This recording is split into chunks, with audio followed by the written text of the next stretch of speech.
host, Rah Kalon, here to welcome you to another awesome episode of Voila, Energy in Motion. And I am so excited to be here with you. As always, it's always a joy. And I always want to remind us why we're here, right? This is your chance, my chance, everybody's chance to just take a breath, take a moment to ourselves to kind of process and unpack this beautiful box of feelings, this treasure chest. It doesn't have to be this luggage, it doesn't have to be this burden, but to look through what we've been working on and dealing with lately in a non-judgmental fashion so that we can talk about the experiences, the purpose, the motivation, the science, and the drive behind our feelings. Because our feelings are what?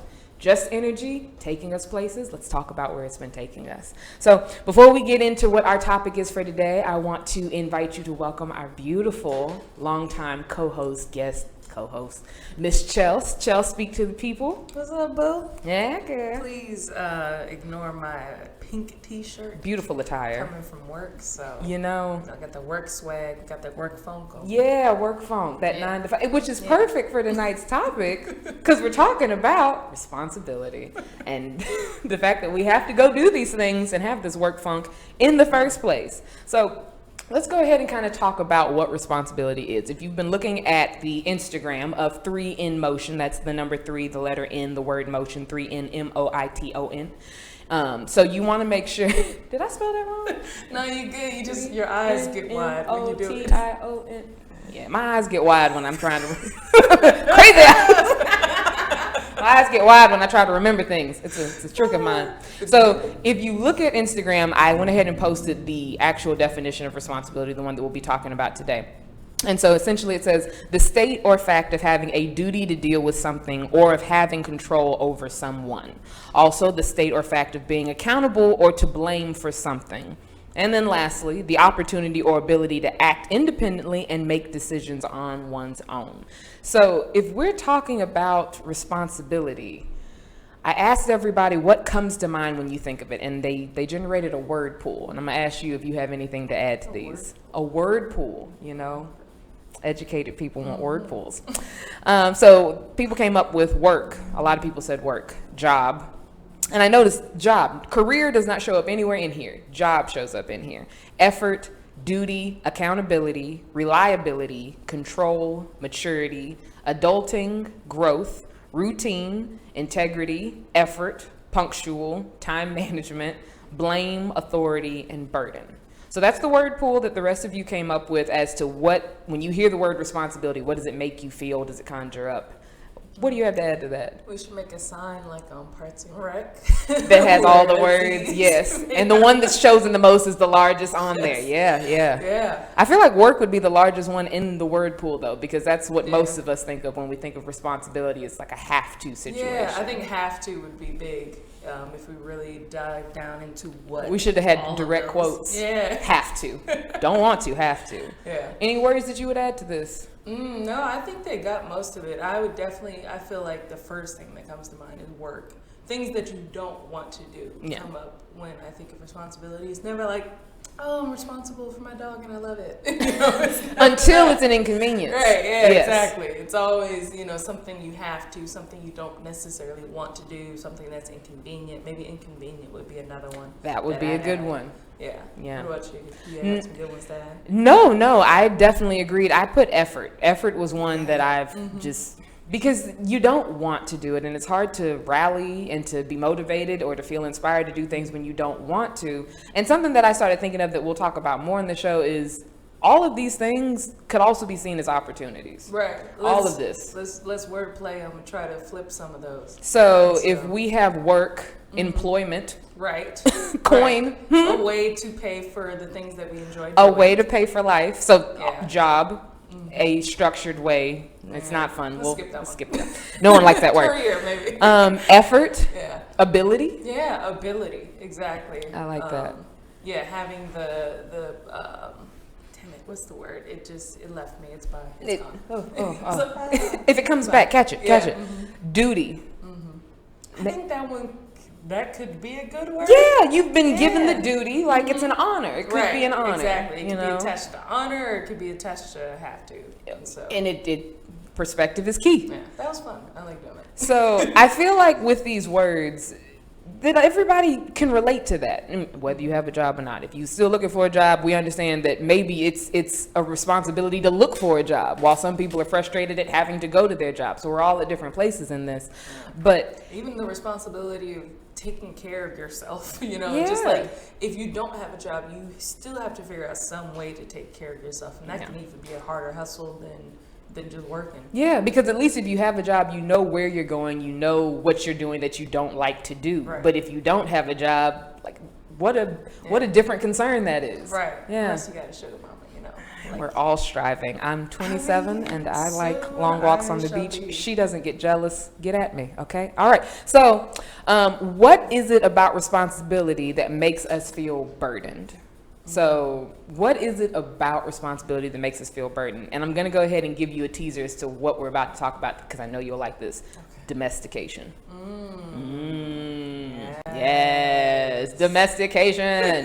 All right. So a lot of people don't know what that is. But before we go into what domestication is, what is it about responsibility that makes us feel burdened? I think we touched on it. It's the have to aspect. It's the lack of freedom because you feel obligated to do something. I feel that it's very strongly like the world that we've been domesticated in so far.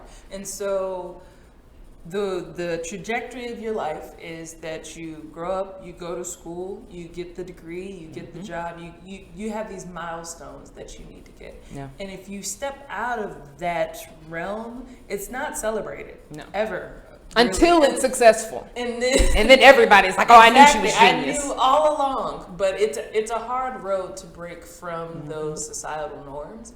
And our society has structured itself in a way where you don't, even if you enjoy working, you don't really necessarily get to strive towards that thing that you love working on, because they're pushing you towards STEM, or they're pushing you towards a number goal. Exactly. And it's not about how you feel about what's happening. It's about how much monetary value can be put on the thing that you're doing. And I think because we've been trained to care about the monetary value put on what we're doing, we don't start to acknowledge how what we're doing is making us feel. Right. So that's why someone will be in a job and slowly become more and more aggressive and angry and just, or lethargic, just depressed. It can go either way. And it's because they're like, well, I have the money I need, but I don't feel good about this. Yeah, it's that disconnect between what you really want and what really feed your soul and what you're actually doing. Exactly. And we need the soul fed. The soul gets hungry. Yeah. Hangry, actually. The thing is, you can't always fit it between that 5 p.m. and before you go to sleep at like 9:30, 10. Because it needs a lot more attention than that. And if you are, then you really pushing it. Yeah. Power to you. Power. Go ahead, do that. Get it where you can. Yeah. So domestication is a term that's not only used in this book, but we're specifically talking about the book, The Four Agreements by Don Miguel Ruiz. It's an awesome book. That's the man, right? And he has so many other books, The Power of Self-Love, just all types of not even, I want to use the word empowerment, because I feel like empowerment is trendy right now. Soul food books. That just give you the opportunity to take nuggets out of it as you need to be able to balance yourself, to find your equilibrium when you've been a little like off kilter throughout the week, throughout the day. And so specifically the Four Agreements, you can open it at any page and be able to get a great message from it. And it's very easily to digest. It's not very flowery or very, metaphor-y. No, it's very pretty to the point about what is happening. And if you start implementing the things he says, you can see results. This is almost like you can test the book to see if it's true about what you're going through. Yeah. And that makes it very important to this one over here, because I just love the flowery content. Tell me beautiful things, make me feel good. She needs to be able to test it out. Do me a favor, pull up what the Four Agreements are while I read this excerpt. Okay. So the Four Agreements, it talks about this domestication process. And so let's see, the domestication of humans and how all the rules and values of our family and society are imposed on us through a system of punishment and reward. So it says, as little children, our true nature is to love and be happy, to explore and enjoy life. We are completely authentic. But then we learn to be what others think we should be. And because it's not okay for us to be what we are, we start pretending to be what we are not. By the time we are teenagers, we've learned to judge ourselves, punish ourselves, and reward ourselves according to agreements that we never even chose. Think about that. Agreements you never chose. They were imposed upon you. So the 4 agreements helps us to break self-limiting agreements and replace them with agreements that bring us freedom, happiness, and love. And so that's the first portion that he talks about. And then it follows up to say, all of our normal tendencies are lost in the process of domestication. So kind of the authentic self, right? And we begin to search for what we have lost. We search for freedom because we are no longer free. We search for happiness because we are no longer happy. We search for beauty because we no longer believe we are beautiful. What we are searching for is ourself. With practice, the 4 agreements helps us to recover our authentic self, and it's the greatest gift that we can give ourselves. So this is just a small excerpt of what he talks about throughout the entire book, but the first couple chapters are specifically about domestication, because that is the process in which we almost have to sacrifice our authentic self for the way of the world. So Chelsea, go ahead and read off what the 4 agreements actually are. So the first one is be impeccable with your word. Speak with integrity. Say only what you mean. Avoid using words to speak against yourself or to gossip about others. The second one is don't take anything personally. Nothing others do is because of you. What others say and do is a projection of their own reality and their own dream. Don't make assumptions. Find the courage to ask questions and express what you really want. Communicate with others as clearly as you can to avoid misunderstanding, sadness, or drama. And the fourth being always do your best. Your best is going to change from moment to moment. It will be different when you are healthy as opposed to when you are sick. Under any circumstances, simply do your best and you will avoid self-judgment. And self-judgment is what we really are trying to avoid. Yeah. We think we're trying to avoid the judgment of everybody else, but it's really just trying to escape from what we can put ourselves through in our heads. Right. So when you were growing up, what did you think growing up would be like? Did you glamorize it? So cool. Yeah. Oh man, I couldn't wait to be a grown-up kid. Oh, Being yeah. grown folks' business. And be able to say, I'm grown. Yeah. Oh, I just wanted my to be mom would able to always say I say, was grown. you know, stay out of grown folks' business. Like, I'm gonna be grown one day, And then I'm I'll gonna be all in up that the business. I'm gonna swim And in now it. I just want to avoid it. I don't want to hear want it. any of your business. Oh, I don't want any of it. Keep it Oh. away from me. No, gross.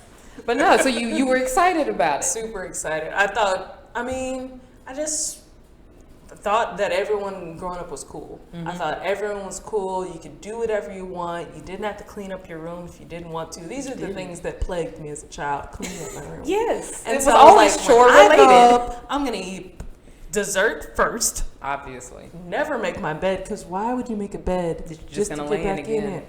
I understand now kind of how it does something psychologically. Structure. Yeah. But I don't need that. Oh, okay. I don't need it. Okay. Yeah. I mean, we need the bed, but whatever. And so, yeah, I just thought that being grown up was cool. I never thought really about jobs or working or anything like that. I just thought about being able to do whatever I want. So freedom. Yeah. Freedom. And I think most of us, when we think about like when we grow up, we'll be able to, it always is in the direction of freedom. And we don't realize that there's a lot of freedom in not having bills in your name and all these things. And I know that even when people told me that back then, it was still really annoying. I'm like, yeah, I'll take bills in my name if I can do this, this, and this. Right. And I used to love getting mail. someone knows When I live someone- here. Exactly. I was like, my name's on this piece. I was so excited about Christmas cards, even though it was for Oh, everybody. man. I like it when they said my name on it. Yeah. Oh, no. But I also think it's the No, idea. I don't ever open my mail. I open the things that I like and the other I have things. stacks of mail. I let them I email it to open them me. when they turn I'm a pink. digital child now. When they're pink, I open them. Yeah. Because it's your responsibility to at that Exactly. point. That's Yes. that toll tag that you hadn't paid yet. You know, it's your second notice. I would say, like, growing up, I definitely thought that it was going to be fun, and that I think with growing up there came freedom, there came knowledge, there came power, and I wanted all of those things. But didn't necessarily feel like I didn't have some of them in the present of being a child. I didn't necessarily feel that way. I think I always felt like I was striving, and I've always been very ambitious. But like I told you once, when I was younger, I used to have these weird dreams of being an old woman on her deathbed. I know it's creepy, right, for a kid to think those things, but I used to have these weird visions, and not always like dreams when I was sleeping, but we'd be driving and I'd be in the backseat of my family's car.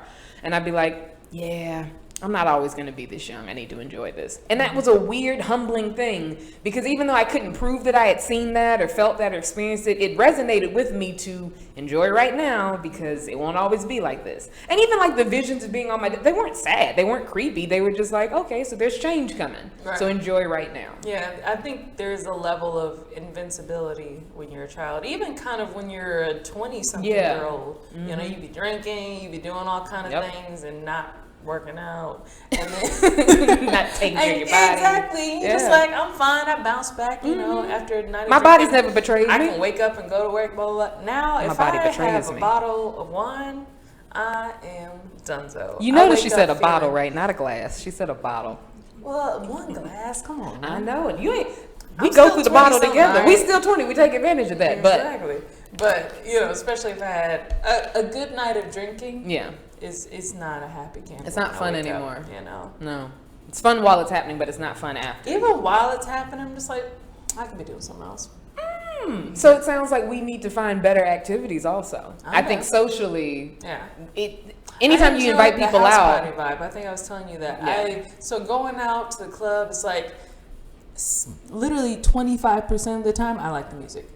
And so even like within a night, most of the songs they play, and I'm like, and then they play that one song, I'm like, and then the absolute next song, I don't like, and so I'm not dancing no more. And so I much rather kind of talk and, you know, get to know people, lounge style things, and so like a good to house socialize. Party, I'm all about it.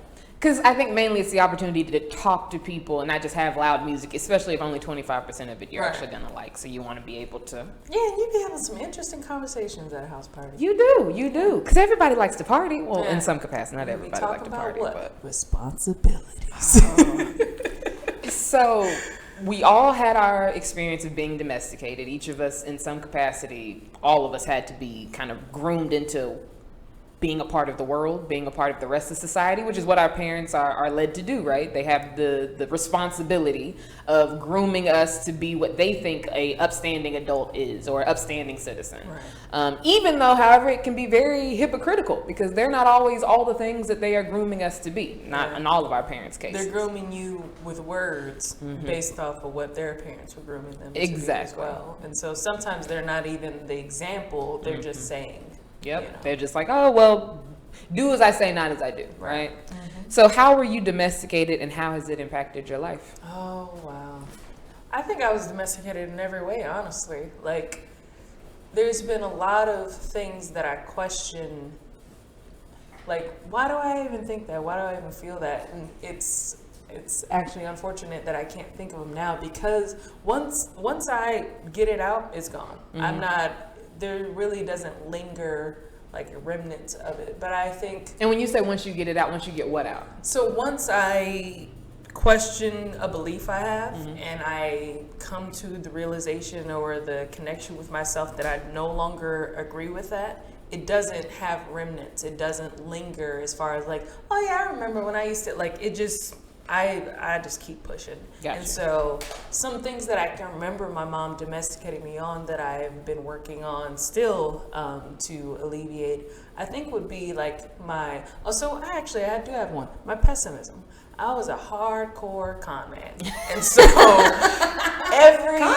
every situation, anything, I would think of what could go wrong. Yeah. What could possibly go wrong? Not in the world is going to go wrong way. I actually thought I was doing a great thing. I was trying to figure out how to combat all the things that could go wrong.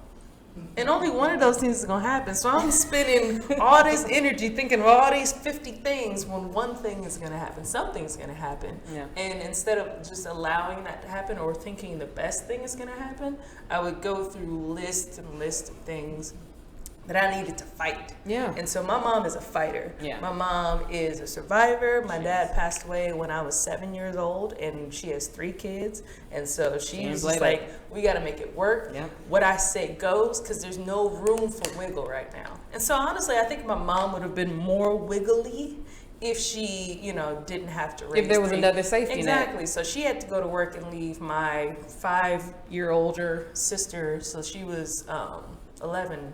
Is 13? Yeah. No. You were 7. Yeah. So like 12, 13. Yeah, 12, we can't 13. count. But, you know. It's all right.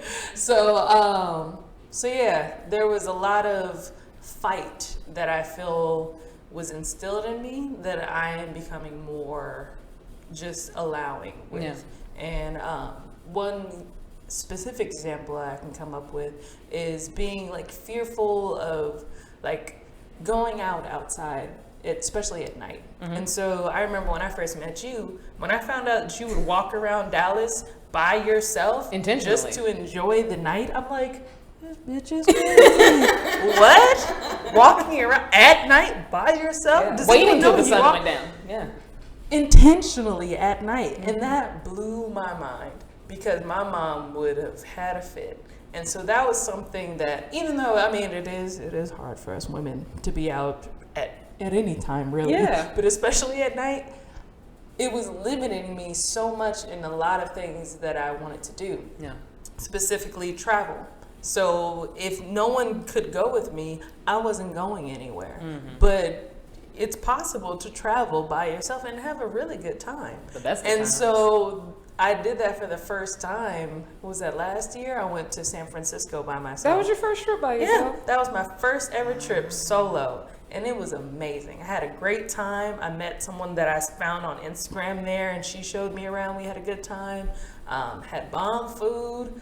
Went to museums, went to science museum, just had a me type of trip, and I've never had that, and it was an amazing trip, and I definitely, at least yearly, will have one solo trip, Yeah. and so that's something that I think has been a great de-domestication. Mm-hmm. I don't know if it's D or undomesticated or de-domesticated. I like the D. Reverse domestication. I don't like the D. She doesn't like the D. She doesn't. Okay. Well, you see how she's turning the same color as the shirt? Isn't it great? Look at her. Look at it. So I would encourage even the fact that like van life, a huge step in the other direction of being afraid of being out on your own. Yeah. And I think there's a lot of bravery, even the fact that there's still a lot of uncertainty in that. Mm-hmm. But the fact that you're still a fighter like your mom and you're going towards that in the first place is really, really dope. Yeah, I think I've shifted my relationship with fear. Mm-hmm. And so when I get those butterflies and I get super scared, I investigate that.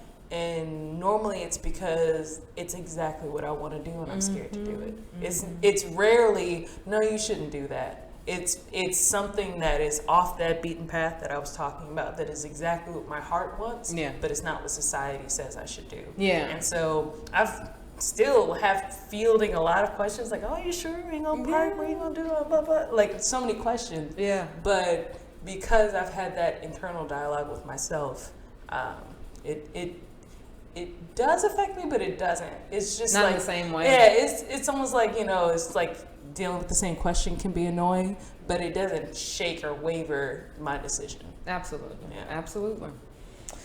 Well, I annoyingly am one of those people. I definitely was domesticated. I definitely was. But I think half of what makes me good at what I do here and just a people person in general is that I was given a lot of freedom to figure out how to take up this vessel. Right. Being homeschooled gave me time before other people started trying to domesticate me, and my parents had a very loving form of domestication of these are our values, these are the principles that we encourage, still things that I highly regard today. Some of them I've switched up, some of them I've kept the same, but they loved me. Mm-hmm. And it wasn't me, if I did these values, if I didn't do these values, they didn't change how much I was loved. And so I think what thoroughly happens in a lot of domestication situations is that almost without meaning to, parents or adults or guardians imply if you aren't this way, you aren't deserving. If you aren't this way, you aren't lovable. If you can't be like this, I don't know where you're gonna fit. Right, you won't be valued. You won't be valued until you fit into this mold. And I was never told that, so my valuing of self had different structure than other people's did. Now, I still eventually got to the point where, as Ruiz talks about, you start to police yourself. Like, you start to be like the super ego in your head. Like, you shouldn't be doing that. You should be doing this. You should know better. You know, this is where I get the term stop shitting on yourself, because it's never giving you what you want. But I have to admit that I was very thankful, still am very thankful for the upbringing I had, because being domesticated still never meant if I didn't do it this way, I wouldn't be loved. Yeah. To put you on the spot, do you have any examples of when you were doing something that your parents didn't necessarily like or enjoy, and how they handled it differently than you would assume most parents handle it? So how did me doing something they didn't enjoy? Right. How did they handle trying to teach and raise you without making it seem like you wouldn't be valued if you didn't do it? I think because they communicated with me, and it's years ago, of course, so I can't remember all of the things that they did communicate, but they let me see the bigger picture. They kind of did a lot of, so this is what you did, and this is the direction it could lead into. This is where I'd like you to go, and this is why I'd like you to go this way. And sometimes, to be petty, this is how it could go terribly wrong, just in case you wanted to know that too. Right. So I had all these different avenues of how I could look at it, and none of them seemed in a way better than the other. It's just like, these are your options. And because of that, when I did pick what they wanted, and when I didn't pick what they wanted, I could tell there was a difference. I could tell they weren't pleased, but it didn't mean I couldn't come and ask for advice when I did it a different way. Yeah. And so it's really that open communication and treating you as a being who can understand complex situations. And so I feel that personally, I wasn't given the permission to be a complex being. I was a child, and you're gonna listen because you are a child. It's not a conversation, it's a demand. And I feel like that is something that is different from what I'm hearing, is we're not given, even like younger kids, like 7-11-year-olds, they're capable of understanding more than we allow them to be exposed to. Absolutely. And we just demand and put mandates on them. And so when they grow up to be 18-year-olds trying to figure out what college to go to, how to live life, how to do what, and they looking over their shoulder like, Mom, what am I supposed to do? Which one do I choose? And they're like, go. And they're like, you haven't given me the tools. I never had to flex this muscle. Exactly. Yeah, you've been flexing this muscle hard for 18 years. On my behalf. And now you've dropped me and I'm falling. I'm not sure which even branch to grab. Is it that branch? Is it this branch? I don't know. So sometimes we fall pretty hard. And I think to that point, with the generation that's like beneath us, the students that I work with and everything, we get stressed out and annoyed with them because they're so into social media and they're so into taking in information. But can't we use that as almost like a mirror to, this is what they're capable of? Like, you're upset because they're not listening to you, but how much time did you actually dedicate to talking to them about something valuable?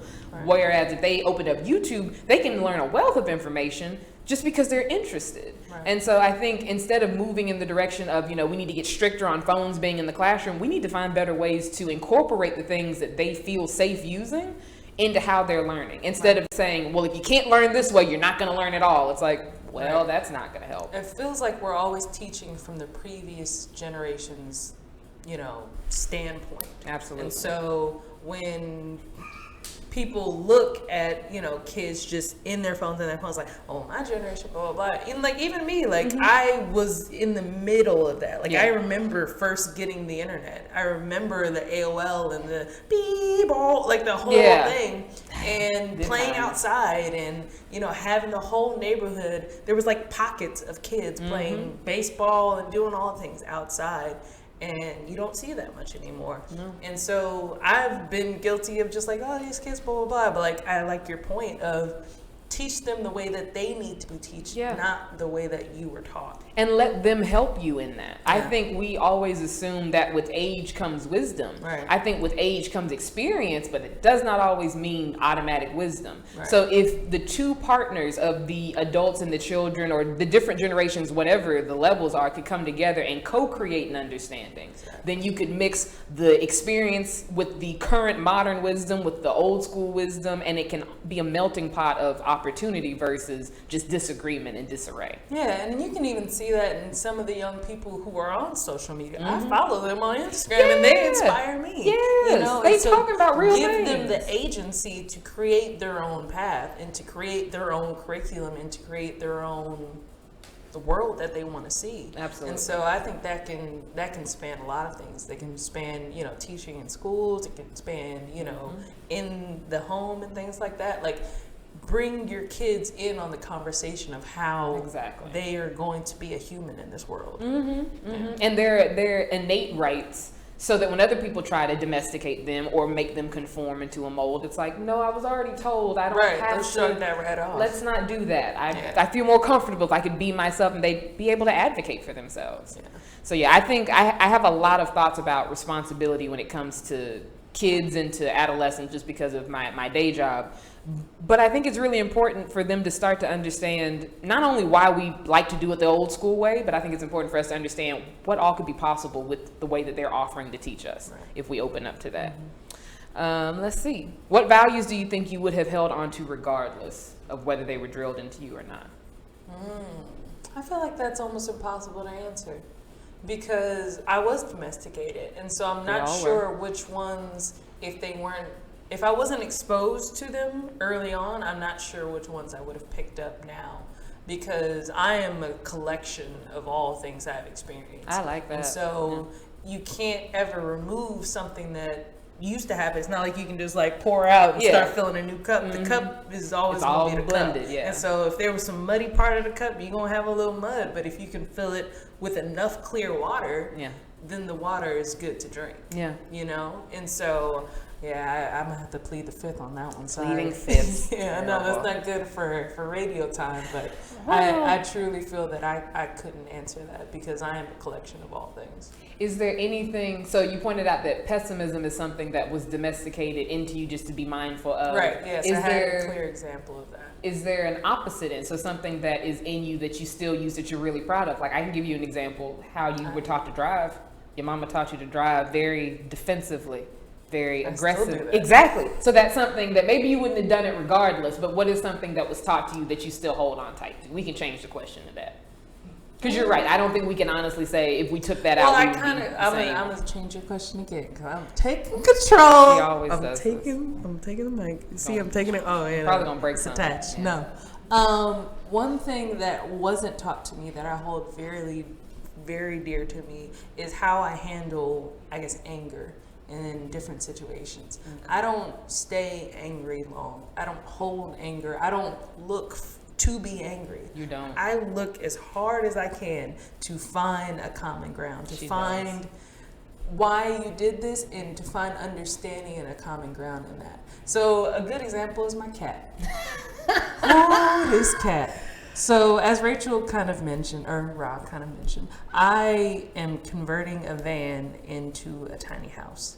And so I've been working on that, and I had a cat before I moved out of my apartment. So the cat lives in the van currently. And so we've been working on, you know, being outside the van without a leash. She's actually been doing very well with that and all these things. But sometimes this cat wants to do whatever she wants to do.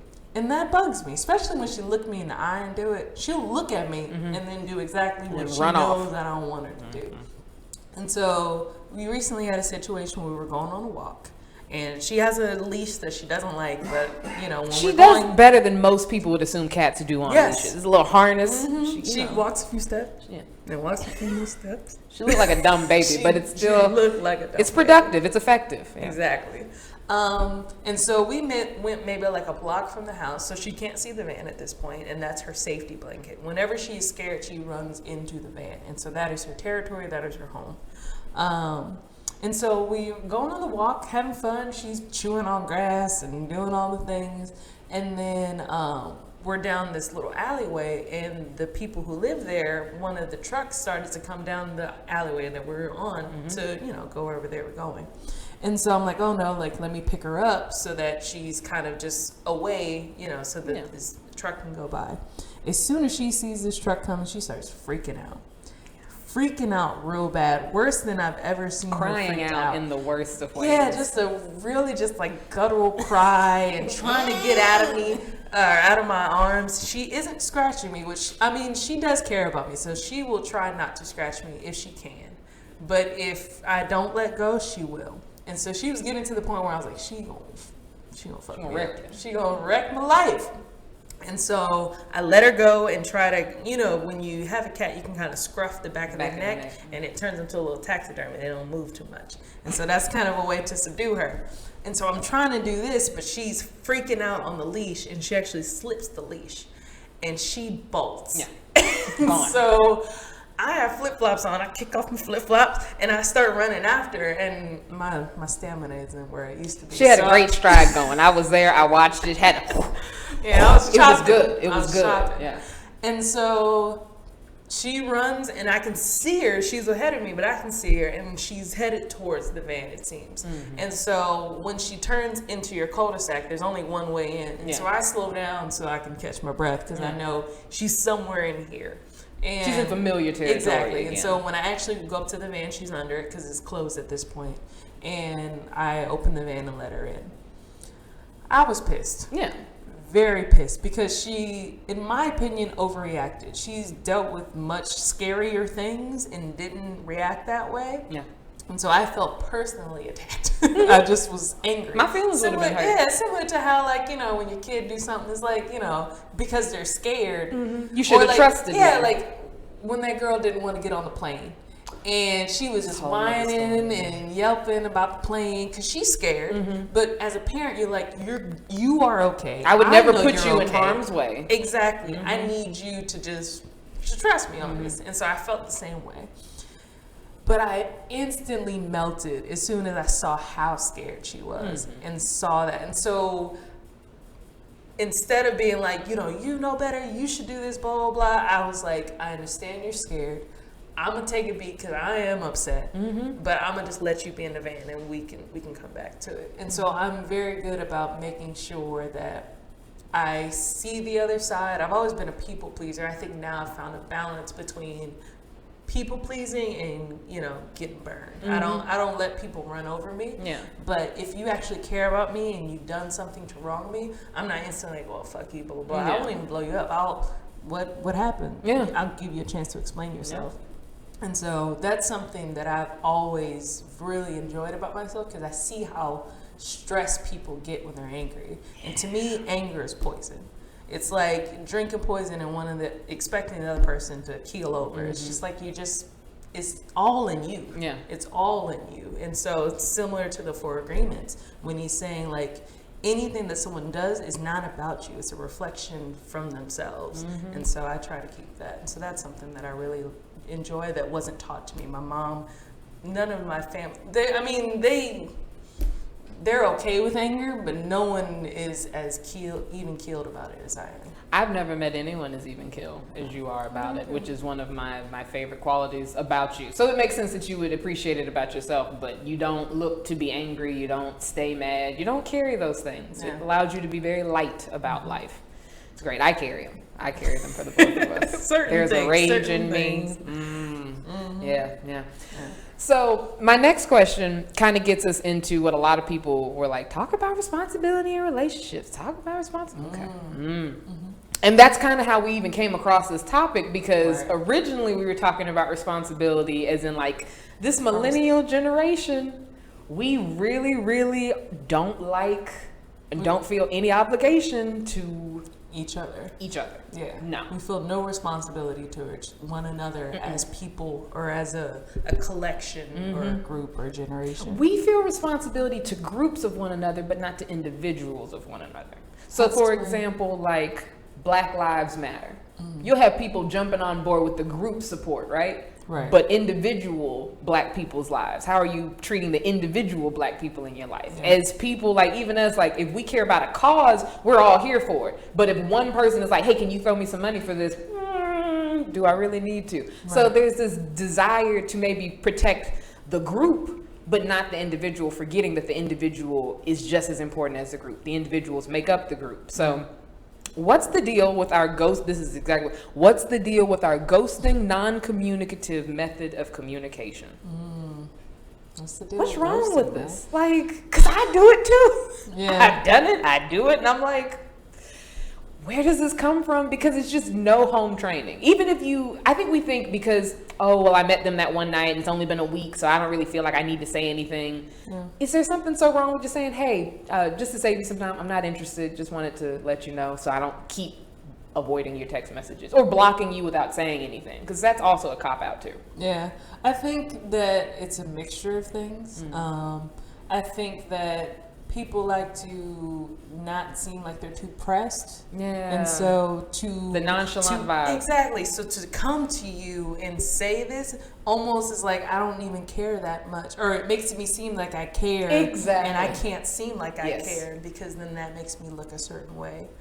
And what is that certain way that it makes us look?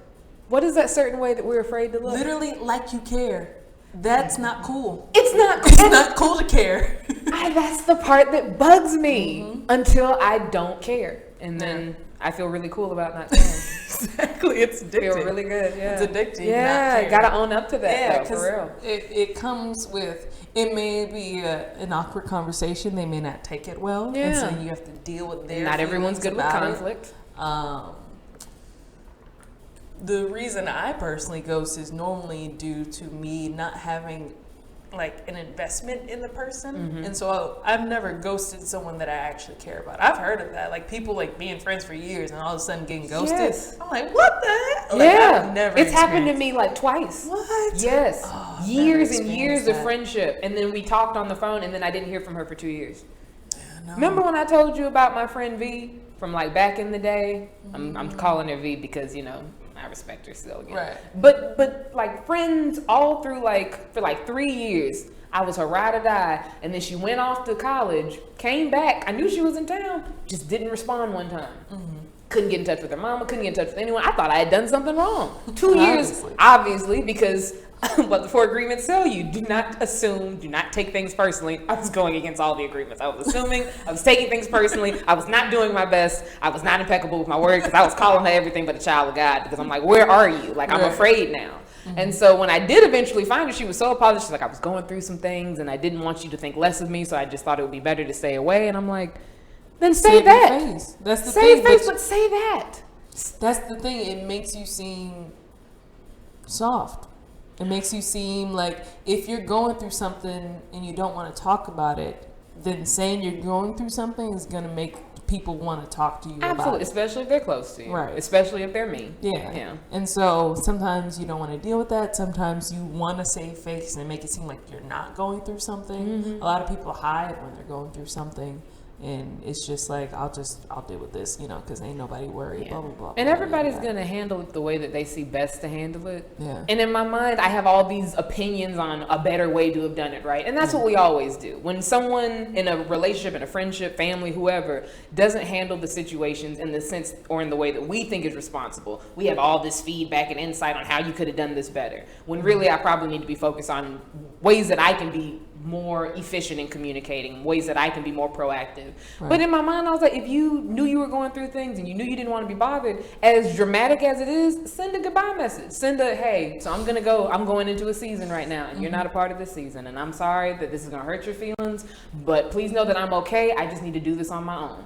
I think most people would handle that well. Hell no. Exactly. I know you would, and that's why most people should do that for you, but for me, exactly, not for others. Be like, you fake, blah, blah, blah. How you gonna do this? We've been friends, yada, yada. I've been helping you through all this, and now you just gonna up and leave. Like, people would be hurtful if you shared that type of vulnerable message, and exactly because they don't know how to deal with it. I think that is the most key. People do not want to be vulnerable. Yeah, I think that stems to all of it. Yeah, and so to send that message It don't save face, and it also extends you to being vulnerable to attack if they don't receive it in the way that you wanted it to be received. And you're probably already in a position where you're feeling too vulnerable anyways on your own accord. So if someone comes at you left about this specific topic, it'll set you off. Do you think we have responsibility to the people that we just met?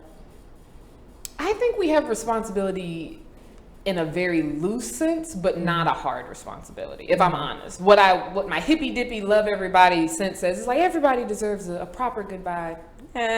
No. Yeah. But what I do think is that if someone is genuinely making an attempt to find out, like, if this is or isn't something, just let them know. Let them know. Like, I think it's... most of the time, they just keep sending, hey, stranger. And see... And that, the hey, stranger is the quickest way to not get a response from me. Oh, yeah. Oh, no one wants that. No one wants that. No one appreciates it because you're already being petty. Right. And if I'm a stranger, why are you talking to me? Stranger danger.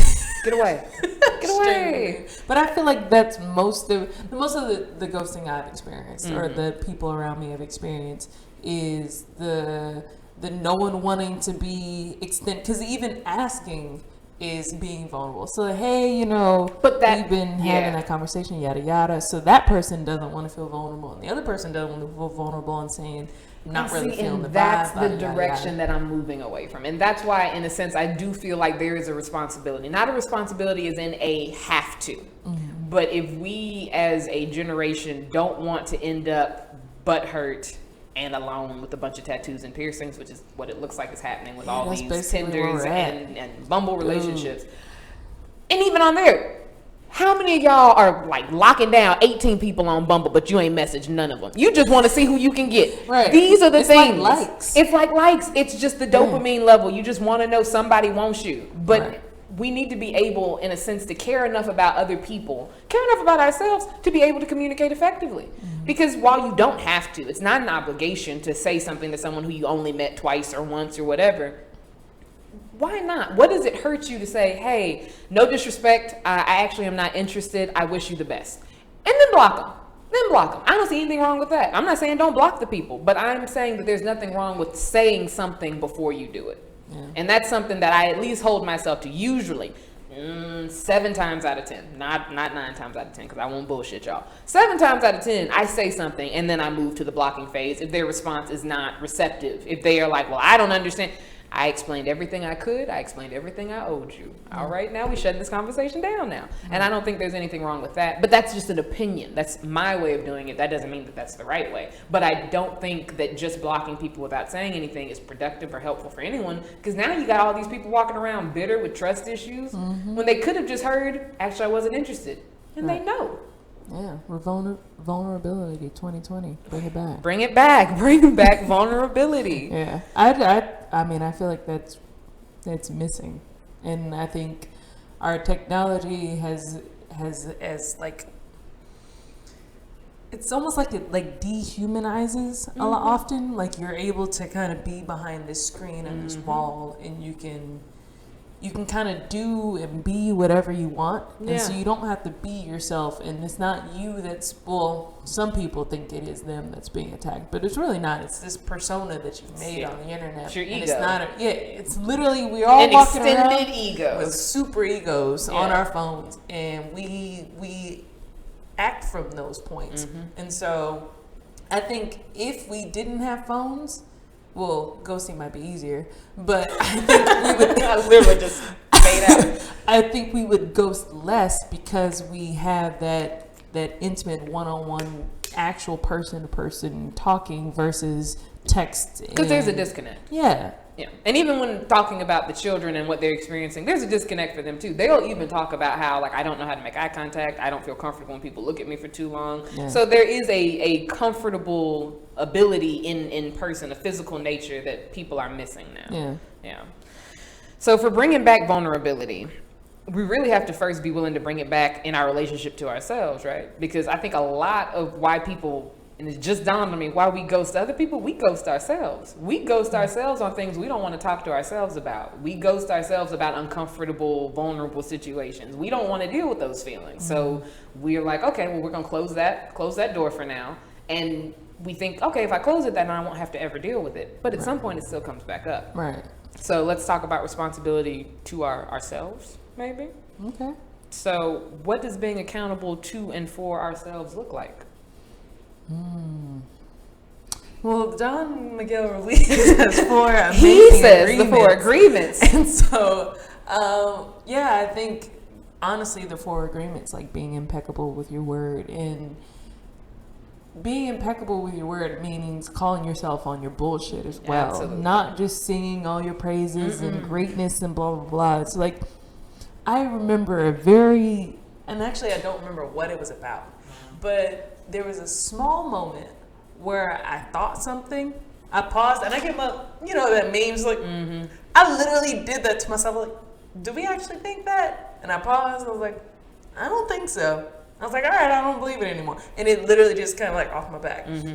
And so there are certain things that are easy just off my back, and there's other things that I really have to question and challenge myself, and to put myself in like other shoes, and just kind of, I love flipping something. And so I'm playing devil's advocate. It's funny because that stems from me being a con man. Me being a con man, I had to figure out, to get something from my mom, I had to figure out what she was going to say so that I could figure out what to say back so that I could get what I wanted. Yeah. And so I've always looked at things from what possible things could happen from this and what possible solutions I could have from this. So I'm good at flipping something up and down. Absolutely. And so I think when it comes to myself, I am always flipping up and down the things I believe, the things that I do, the things I do to others. When someone gets mad at me, I look at it before I realize if they tripping or if I'm tripping. Exactly. I don't just automatically assume that they're tripping. And so, especially if it's someone that I care about.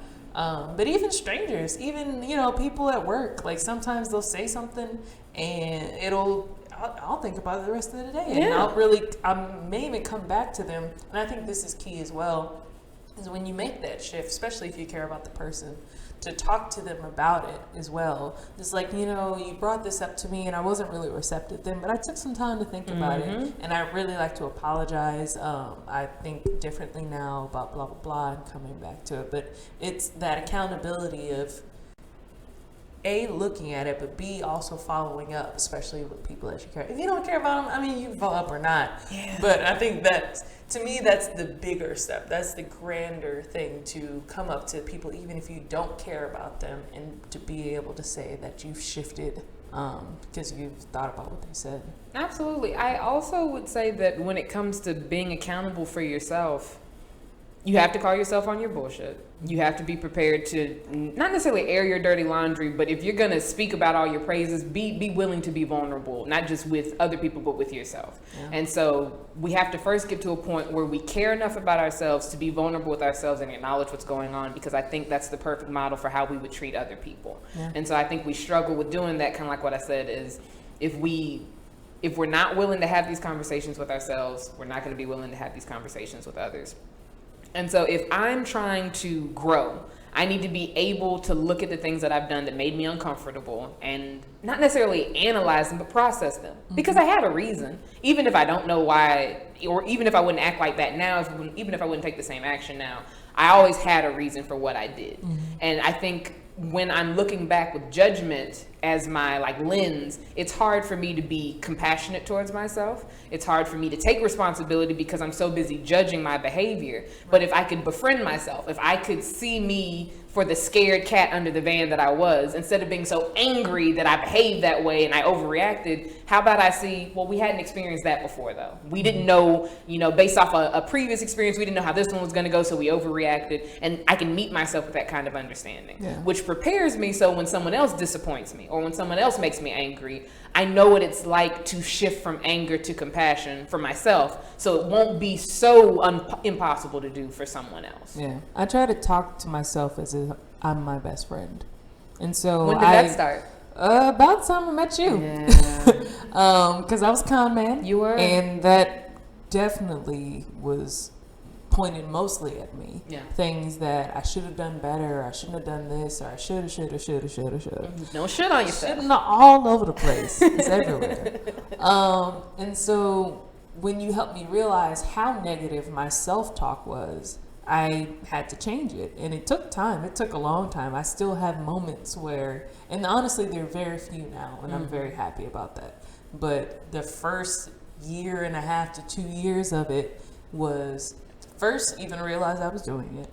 Then it went from realizing I was doing it to catching myself right at the end of it. I had already finished yelling at myself, and I was like, that was nice. That was mean. That was nice. Yeah. We should go back. We should say sorry talk to her. We should go say sorry. To catching myself halfway through it, to catching myself right before it was coming out my mouth, to now not even having it come up. Now the positive comes up more often. The how we can do better, but it's with grace. Yes. It's not how you fucked up. Yeah.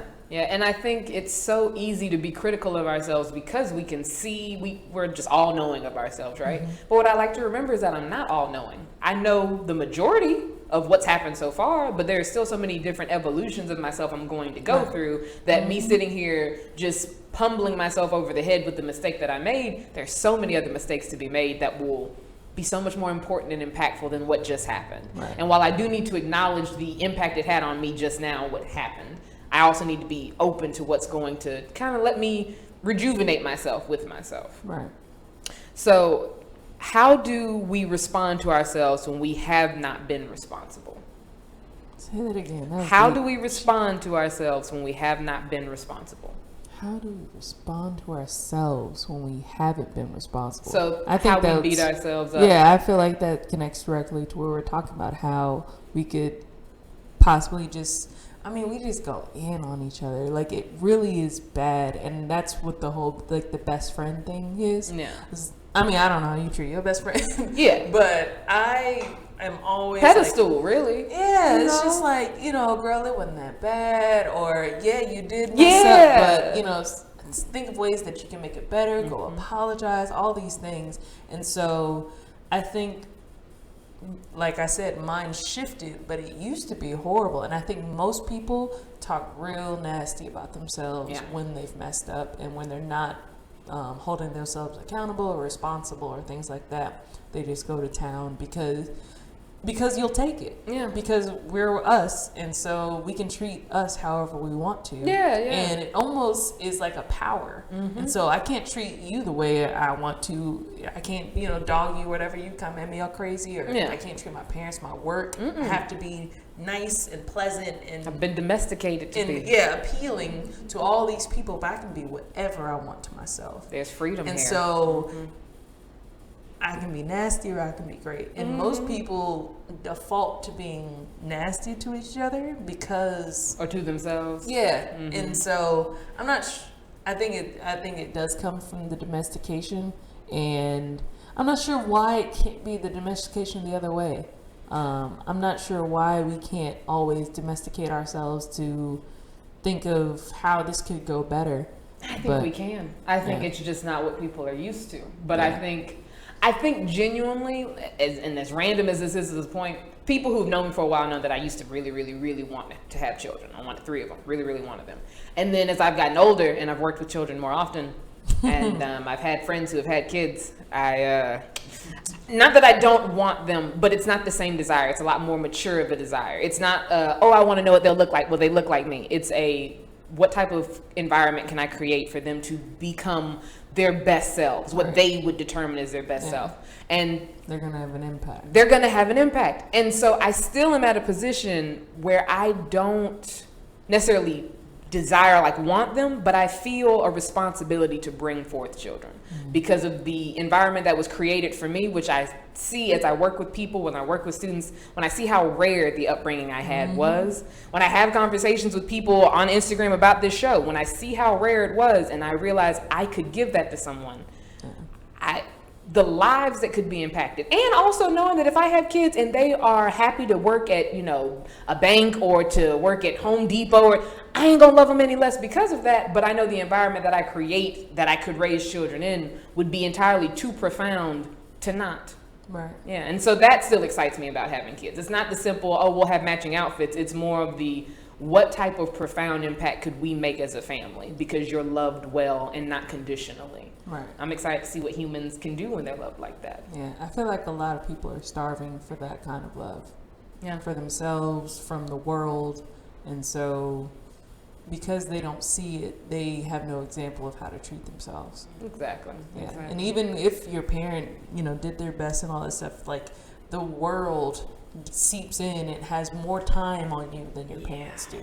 The runtime of the world, going to school, going to all this stuff, has a lot more impact on you than even, I feel like your parents, if it's almost like you have to be like your parents, like profoundly a place of love and almost like an Eden of tucked off. Yeah, exactly. Tucked off and kept and consistent and powerful and sure that when they say these things about you, you feel them so genuinely. And I think most people just get like, oh, I love you, and a hug. But most of the time it's like, why didn't you do this? Why didn't you clean this? Why didn't you, why haven't you blank? Questioned instead of appreciated. Exactly, and not given agency. And so it's an amalgamation of a lot of different things that culminate into the person that you become. And sometimes you can overcome it, and other times it really is just hard to combat the pressure that's trying to crush you. Absolutely. Yeah. And it's also who's influencing you. So if we think about people who grow up with parents who love what they do, or guardians or influencers in their life who love what they do, they'll probably have a little bit more optimism towards growing up and pursuing something they love. And especially if it's in something that they're interested in as well, or like art things that, normally don't have a clear path. Yeah, or if you have a variety of different careers in your family. I want to be that. There's a lot of different science that goes into generations that have teachers, generations of families that have lawyers. You end up following very similar the paths that are laid out before you. Right. And like we talked about earlier, when you veer in a different direction, it doesn't often go well until you're seen as successful in the rest of the family's eyes. But I think it's so impactful for people growing up to see what it's like for someone to not enjoy what they do and the impact that has on them, and for someone to be there to talk to them about that and to help them figure out. So if your Aunt Carol over there doesn't seem to like her job, what do you want to like out of your job someday? What do you want to enjoy? Right. And having those conversations so that when they grow up, even if they don't know, because we're asking kids to know what they want to do far too early, even if they don't know, giving them a chance to just explore and figure it out. Because Don Ruiz said, we came here wanting to enjoy life. We came here to explore. We had all this desire to do it, but as we grew up and people kept telling us, put that down, don't put that in your mouth, don't talk to them, don't go there, don't do this. We lost that and became lethargic, and now we're upset because we don't know who we are. Yeah.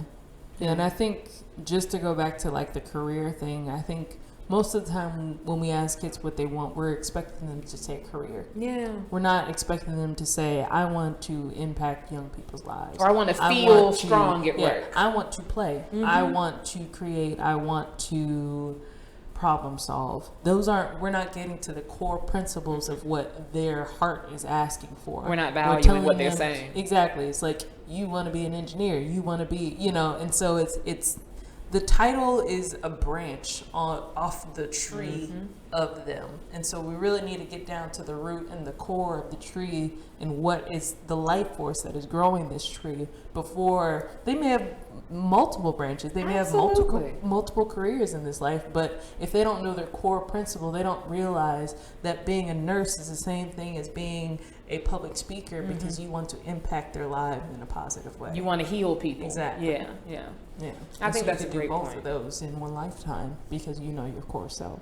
And it's not that there's only one path that you'll stay on. Like the old adage, you're not just going to go from A, B, C. You're going to go A to F to X to Z to, 31. You're going to just find random things on that journey. Right. And you have to be open to that. And I think because we're domesticated and trained instead of taught nowadays, when the path gets different. So when it goes from A to F, you're like, well, I should just throw it all away because I'm not doing well. And you could be right at your goal mine, but because you've been trained to think that this was not how it was supposed to look like, you're feeling defeated when you should be celebrating. Right. Yeah. So this has been a awesome conversation. This hour goes so quickly. When we get to talking, it's like this at home for us too. Just be talking, just talking. So I would like to now take a moment to take a beat, to just speak to y'all about this topic that we've talked about today called responsibility. And I don't have anything, this isn't going to be some long soliloquy, but But something we touched on in the beginning was that responsibility is also opportunity. Responsibility gives you choices. It means that you don't have to do it the way that you thought it had to be done. It means that you now have authority over it. You have a duty. You have the chance to cultivate something that is yours, but that can be unique all in its own. It's about contacting that authentic self so that when you are authentically you and you have to be at work at a certain time in the morning, your authentic self and you are discussing how thankful you are for what you will do with the money that you get from this job. When you are realizing that you have to pick up your kids from school that day and that you're like, I'm not ready, I don't have these things prepared for them at home. Remembering I brought life into this world and they are going to do miraculous things if I create an environment for them to be loved and appreciated in. And just also having that responsibility to ourselves, right? Making sure that when we make a mistake, we don't hide from us, because we can't. You're not successful at it. You're just tucking it away for later. But make sure that you understand that no matter what you have or have not done, you are worthy of your love, you are worthy of your respect and your appreciation, and that you will always find your way home to you. Just make sure that you're tending to your home. Make sure it's a nice house for you to come back to when you tried to run away from it. So with that being the case, I want to make sure that I thank my beautiful guest, Chelsea.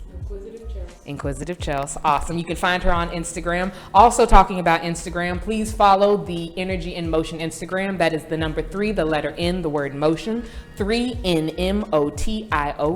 Follow us on Instagram so you can be included in what we're going to be talking about on July 18th.